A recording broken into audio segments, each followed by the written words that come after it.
ఈ రోజు స్పెషల్ అటుకుల బతుకమ్మ. ఎందుకు అటుకుల బతుకమ్మ అన్నారంటే, ఈ బతుకమ్మ మనం 9 రోజులు ఆడతాం కదా. 9 రోజులలో ఈ రోజు మనం స్పెషల్ గా నైవేద్యము అటుకులను సమర్పిస్తామండి. అటుకులు, బెల్లం, చప్పడి పప్పు. సో మనం ఏదైతే నైవేద్యం పెడతామో ఆ పేరుతోటే బతుకమ్మకు పేరు పెట్టారండి.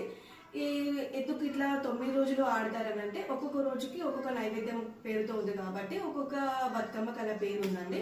ఈ రోజు స్పెషల్ అటుకుల బతుకమ్మ. ఈ రోజు 2 లేయర్స్ తోటి బతుకమ్మను పేర్చి ఆటపాటలతో ఆడుకొని నిమజ్జనం చేసిన తర్వాత పిల్లలకి నైవేద్యాన్ని ప్రసాదంగా పంచిపెడతారు. ఎందుకనంటే ఆ నైవేద్యంలో చాలా పోషకాలు ఉన్నాయి. ఇలా అటుకులు అయితే బ్లడ్ షుగర్ లెవెల్స్ ని కరెక్ట్ గా మెయింటైన్ చేస్తుంది, తొందరగా అరుగుతుంది. బెల్లం అయితే దీనిలో మంచి ఐరన్ ఉంటుంది, చాలా మ్యాంగనీస్ ఉంటుంది, చాలా పోషకాలు ఉంటాయి. ప్రోటీన్లో మంచి ఫైబర్, మంచి పప్పులో ప్రోటీన్ అండ్ ఫైబర్ ఉంటుంది. ఇవి